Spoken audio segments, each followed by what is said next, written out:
Multidom. Um programa de multigente, multicoisas, multiassuntos para você e toda a sua família. Apresentação Marta Padovese.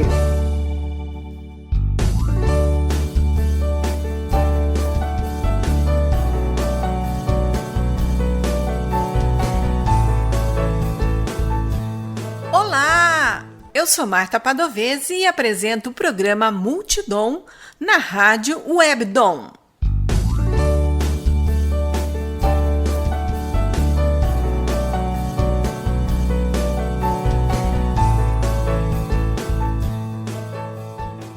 No Histórias e Memórias de hoje, a artesã Bernadette Camargo Queiroz.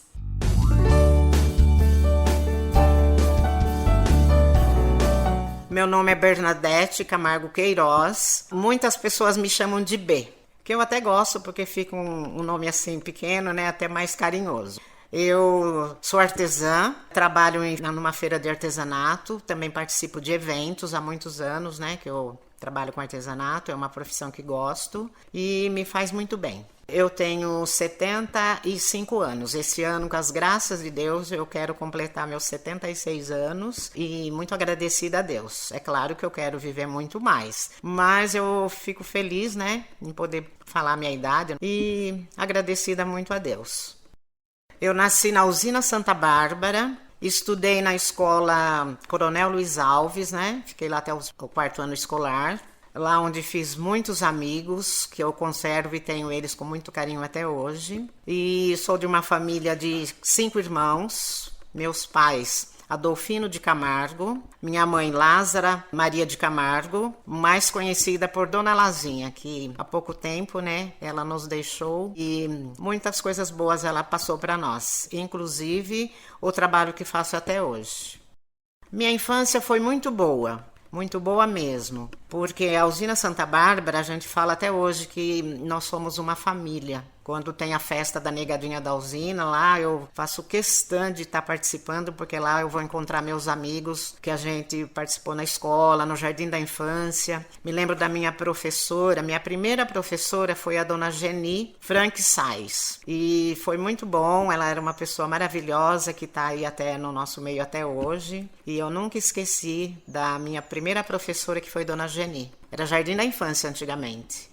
Na Usina Santa Bárbara, eu entrei com 5 anos, porque meu irmão ia para a escola e eu chorava que eu queria ir, eu não tinha idade ainda. Aí o diretor da escola, minha mãe foi conversar, porque eu ficava chorando que eu queria ir também, e aí ele deixou eu entrar. Então, nossa, desde os 5 anos que eu participo de uma escola, tatuador, um aprendizado, conquistando amigos, então deu tudo certo.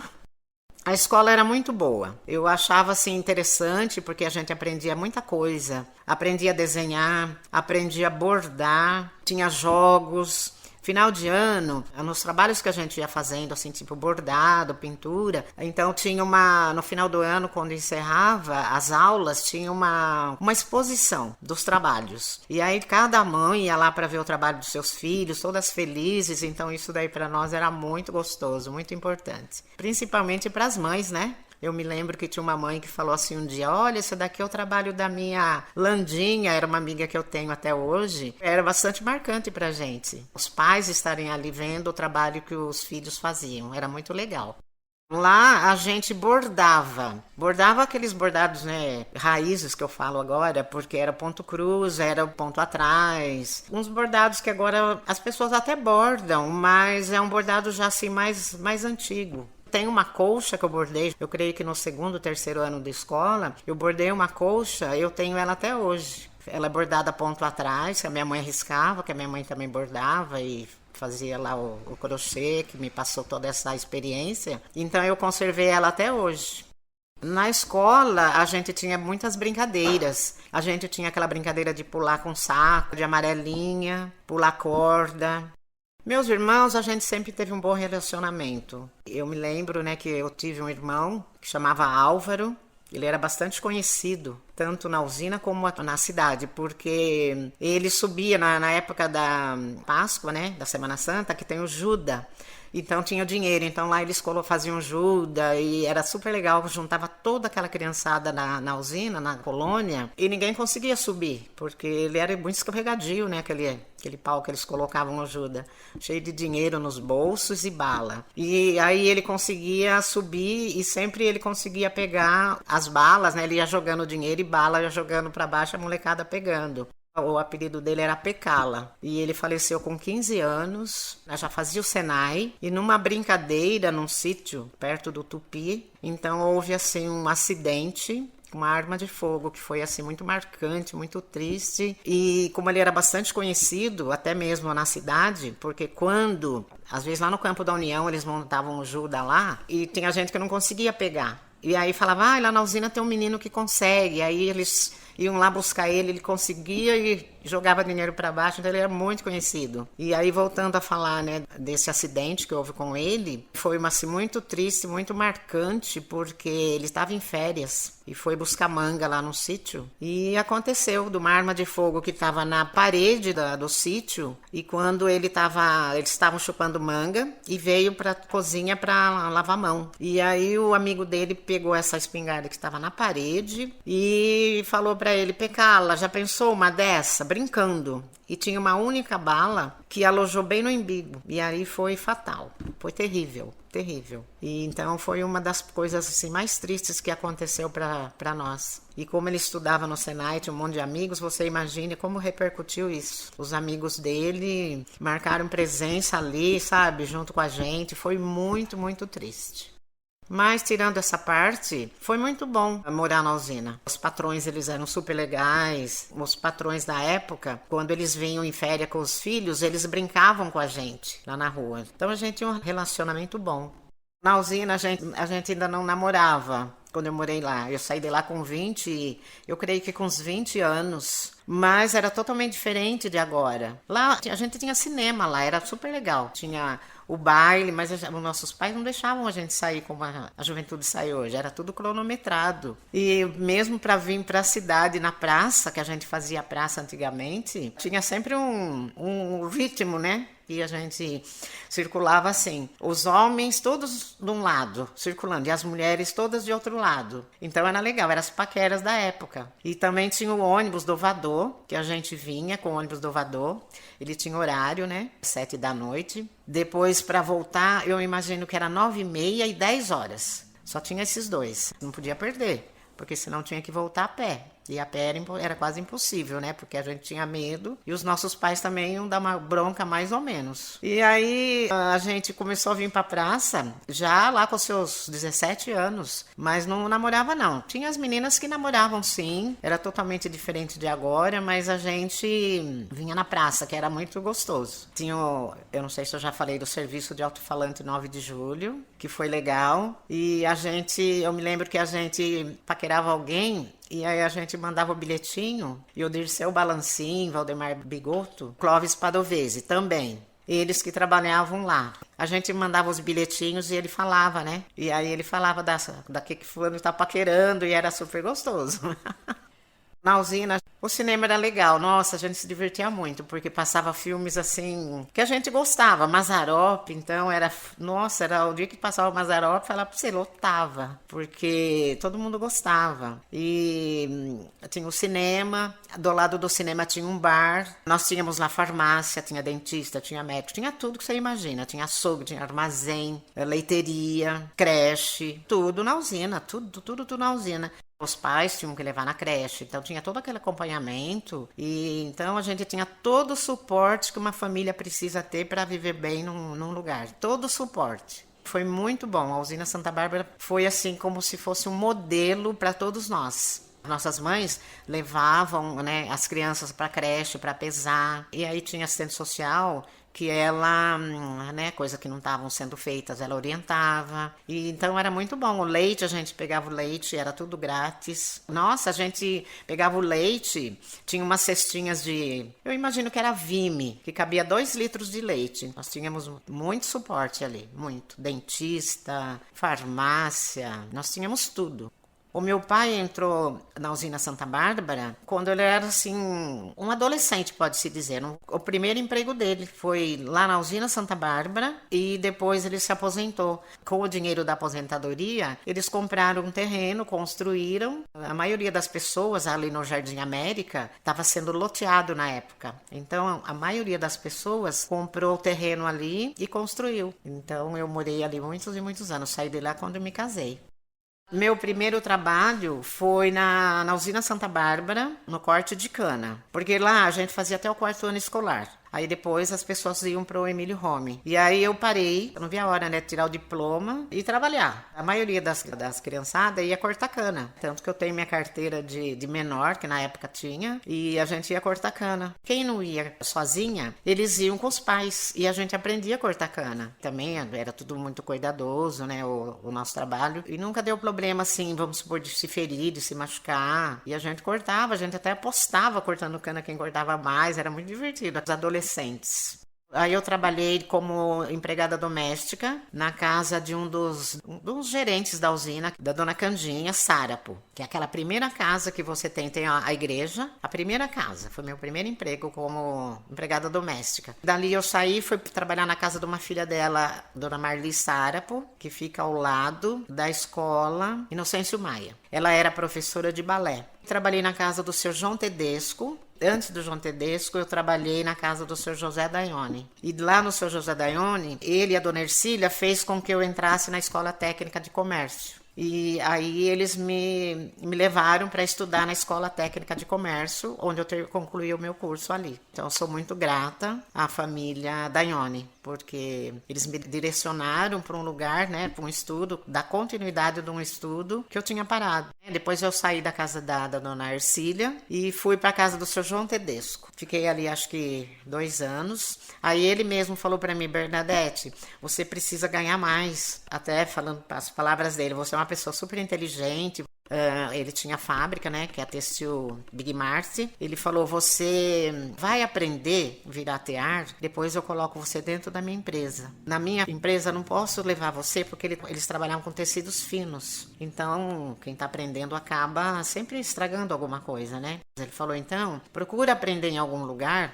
Depois você vem, eu arrumo um serviço para você na minha empresa. Aí eu fui na empresa Paulilo, então eu trabalhava até as 2 horas da tarde. Eu saía dali, das 2 às 5, eu aprendi virar tear. 3, 4 meses eu já aprendi. Aí eu fui na casa da dona Neta Suzigan. Lá eu fiquei por 6 anos. Aí quando eles dividiram a empresa, eu fui trabalhar com dona Neta. Aí como a empresa não deu muito certo, eu fui trabalhar na firma Big Mart, que é do seu João Tedesco, e foi lá que eu me aposentei. Que ele foi assim muito bom. E dona Mirtes foi assim muito bom mesmo para mim. Quase todo mês ele falava para mim: Bernadette, vai lá na empresa, lá na sala de pano, escolhe um pano lá. Então eu vivia sempre pegando tecidos para fazer roupa. Então eles foram umas pessoas super legais para mim. E eu me aposentei dentro da empresa dele.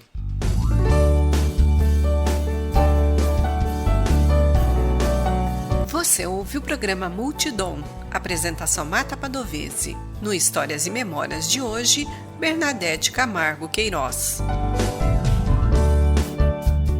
Eu conheci o Manuel no trabalho dos Vicentinos, que eu faço parte até hoje. A gente fazia nossas reuniões, fazia visita para famílias e aí a gente acabou se conhecendo. Nós temos um filho e estamos juntos até hoje, trabalhando até hoje na Sociedade São Vicente de Paulo. Eu trabalhava na catequese e eu me surpreendi com a quantidade de crianças que participou no meu casamento. Eu fiquei assim encantada, porque eu sempre trabalhei com crianças. E aí no dia do meu casamento foi surpresa, porque eles quiseram fazer essa surpresa para mim. Quando eu cheguei na porta da igreja, que eu vi, desde a porta da igreja até perto do altar, tinha aquela fila de crianças. Assim, foi muito marcante para mim e foi assim gratificante. Falando do meu casamento, Marta, você foi a coordenadora dos cantos no meu casamento, né? E sou muito grata a você. Eu trabalho ainda na Sociedade São Vicente de Paulo, mas com crianças. Minha mãe foi um modelo para mim. Minha mãe sempre participou, né? Desde que eu me conheço por gente, de trabalhos voluntários. E minha mãe foi catequista, minha mãe deu aula de catequese para casais que moravam juntos. E minha mãe foi vicentina, participava também na Igreja Aparecida, era de Irmandade. E minha mãe trabalhava, quando tinha as festas das nações, a minha mãe trabalhava com o grupo dela, com a minha mãe. Eu aprendi tudo isso. Quase 50 anos que eu estou lá. Fizemos vários cursos no decorrer do tempo, porque você tem que estar sempre se atualizando, né? Até hoje nós temos cursos, temos preparações, porque as coisas vão mudando, modernizando. E eu me sinto bem podendo ajudar pessoas. Para trabalhar na Sociedade de São Vicente de Paulo, tem que ter uma capacitação, além da vocação. Hoje a gente fala ECAFO. Você só vai conhecer bem o trabalho dos vicentinos da sociedade participando da ECAFO, que é essa preparação. Você saber a origem, como começou, aonde começou e o que você vai fazer. Você tem que promover a família. O trabalho vicentino é promover a pessoa, a família. Não importa se ela é católica, se ela é de uma outra religião, se ela não tem religião. A gente tem que ver o ser humano.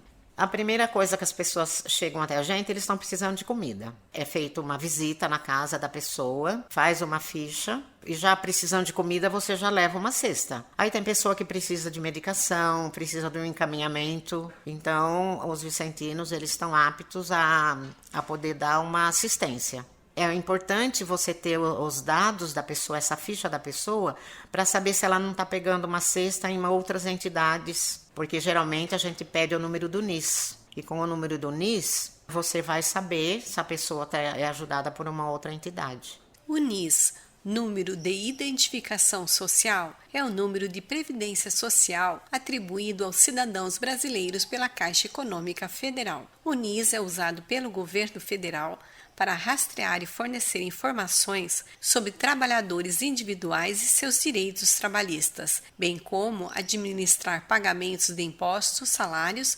benefícios de desemprego, pensões e outras formas de renda da Previdência Social. Eu até comentei que na escola a gente já aprendeu a bordar. Aprendi também o crochê com a minha mãe, porque a minha mãe sempre foi uma crocheteira. Eu falo de mão cheia porque minha mãe gostava de fazer colchas de crochê, ela gostava muito. Então eu aprendi o crochê com a minha mãe, crochê e o tricô com a minha mãe. Aí eu fui fazendo roupas de bonecas, eu fazia tapetes, comecei a fazer blusas, aí comecei a fazer cursos também. Aí eu quis fazer pintura, fui fazer macramê, arraiolo. Toda coisa que aparecia, né, e eu tinha oportunidade, eu ia aprender. E hoje eu faço um pouco de tudo, né? Até eu gosto de pegar encomenda. O que as pessoas me pedem, se tiver dentro do meu alcance, eu gosto de fazer. Então, mas o meu forte é o crochê. A partir do ano de 87, mais ou menos, eu comecei a participar da Feira de Artesanato na Praça Central. De lá não parei nunca mais, estou sempre lá. Mas lá eu me sinto bem. Eu conquistei muitos amigos, muitos fregueses de muitos anos que me procuram até hoje, então eu me sinto realizada com o trabalho do artesanato. Também participo de eventos. Eu já participei um bom tempo atrás de uma exposição no Tivoli Shopping por 1 ano e 8 meses. Depois nós tivemos uma casa de artesanato em Americana, trabalhamos acho que por uma base de 1 ano e meio mais ou menos. Também participei do Vic Center, acho que uma base de 2 anos nós tivemos no Vic Center. E também eu participei do Revelando São Paulo. Nós fizemos 10 dias lá de exposição, nós fomos em 3 artesãs. E nós representamos 5 artesãs da cidade, porque lá eles queriam um artesanato raiz. E da feira, na época, só tinha 5 artesãos que tinham o trabalho que eles aceitavam nessa feira. Então, nós fomos pela prefeitura, pela cultura, eles deram todo o suporte para nós, ficamos 10 dias e divulgamos também algumas coisas da cidade, como hotel, os pontos turísticos da cidade, e nós divulgamos lá. O artesanato raiz é aquele bordado, aquele ponto atrás, o ponto correntinha, tem o pé de galinha. O meu forte é o crochê, embora o crochê você sabe, né, que você pode fazer desde um sapato, chapéu, uma roupa, acessórios, brincos, colar. O crochê você faz o que você quiser com ele, flor. Então por isso que eu gosto, porque você tem uma variedade, né? O crochê você faz tudo que você imagina. Também trabalho com tear manual. Eu tenho vários teares, né, com modelos diferentes para cada coisa, né? Vamos supor, para fazer bijuteria, para fazer touca, para fazer tapete. Não é difícil, você tem que ter paciência, porque tudo manual, né? Você tem que passar o fio, tem o liço. Às vezes você demora mais tempo montando o tear para trabalhar do que você produzir uma peça. Eu trabalho com pedraria também. O pedraria que eu digo é fazer os cobre-jarras, né?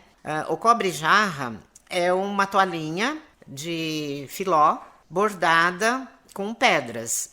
Muita gente fala, onde eu coloco isso? Posso colocar em cima de uma mesa? Pode. Mas o objetivo para mim é cobrir a jarra, porque eu faço cobre-jarra, cobre-copo, para não cair inseto, né? E as pessoas me procuram para fazer bico de bule. Tem gente que faz coleção de bules e gosta de ter. Aí eu deixo exposto na minha mesa. Passa pessoas e fala assim, olha, dedoche. Então agora eu já tenho um bule para colocar lá. Assim que eu coloquei o bule, você nem imagina quantas pessoas estão me procurando para comprar o bico de bule.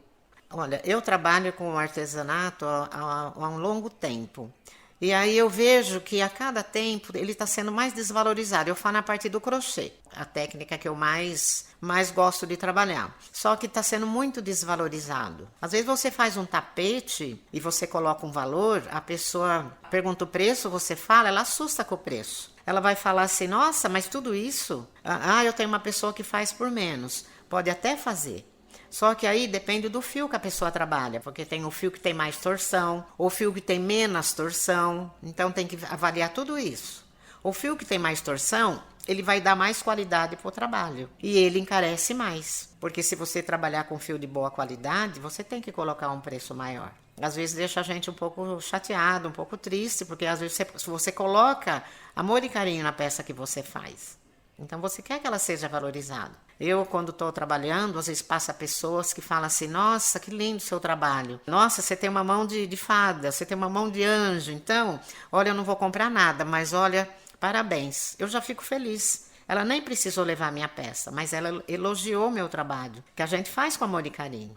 Ele não é um trabalho que você só vai manipulando a sua mão e a linha e a agulha. Você tem que contar o ponto. Se você errar um ponto, você tem que desmanchar o trabalho, porque não vai dar o desenho que a toalha precisa. Vai deformar a toalha ou mesmo o tapete. Então é um trabalho que você tem que ser contado, é tudo contado e você tem que ter muita atenção.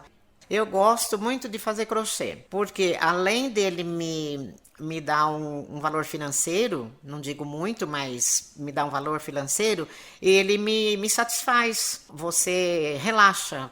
Você fazendo o seu trabalho, né, vamos falar do crochê, ele deixa você leve, você está fazendo uma peça, você não vê a hora de terminar essa peça. Quando a peça termina, você olha, você fica feliz e agradecida a Deus. Fala, nossa, consegui fazer, olha, ficou bonito. Tira uma foto, você fica olhando, você se valoriza, você fica feliz. E eu acho que Deus colocou nós no mundo para a gente ser feliz. Eu mesmo já cheguei a fazer uma peça que eu gostei e coloquei na minha banca. Eu queria que essa peça ficasse pelo menos uns 2 dias lá para as pessoas verem. Aí a pessoa veio e levou. Eu deixei ali para vender. Aí eu fiquei com aquela cara triste, falei para minha amiga, nossa, ele levou minha peça embora. Mas você não trouxe para vender? Eu falei, mas eu queria que ela ficasse para as pessoas verem. Então eu fiquei até um tanto enciumada porque levou minha peça. De tanto que a gente fez com amor e carinho. Então tem esse lado ali de emoção. Na minha banca passa muita gente que fala, eu estou aprendendo a fazer o crochê porque a minha médica falou para mim fazer alguma coisa. Faz um crochê, um tricô, isso faz bem. Então o crochê ele é relaxante e faz muito bem para as pessoas. Eu conheço homens que fazem crochê por causa de estresse. Tanto que eu faço umas mandalas, que eu sou apaixonada por elas. E eu percebo que as pessoas, quando passam na minha banca, falam, nossa, que combinação linda de cor. Por quê? As cores, ela traz alegria, dá vida para as coisas. Eu faço parte da Feira de Artesanato, né, como eu disse. Se alguém quiser entrar em contato comigo para conhecer meu trabalho, né, as minhas peças, eu estou fazendo feira sempre na primeira e segunda semana de cada mês. Sempre das 10 às 5 horas da tarde. Então pode ir na Feira de Artesanato, na Praça Central, que eu estou à disposição, mesmo de alguém que quer tirar alguma dúvida, de alguma peça que está lá meio com algum problema, querendo terminar, está em dúvidas, eu posso te ajudar. Olha, o meu telefone é 9128-5759. Eu sou muito agradecida a Deus por tudo, Marta. Por tudo mesmo. Que Deus me dá, assim, saúde. Eu espero que Ele me dê ainda bastante sabedoria para conseguir, né, viver ainda um bom tempo. E é a vida que segue.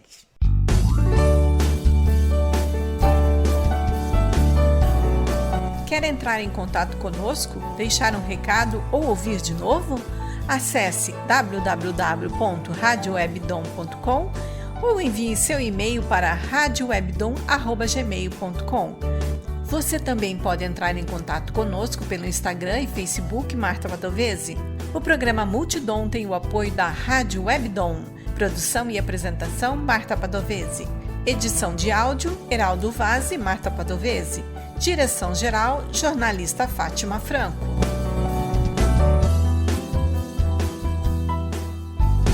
Você ouviu pela Rádio Webdom o programa Multidom. Um programa para você e toda a sua família. Apresentação Marta Padovese.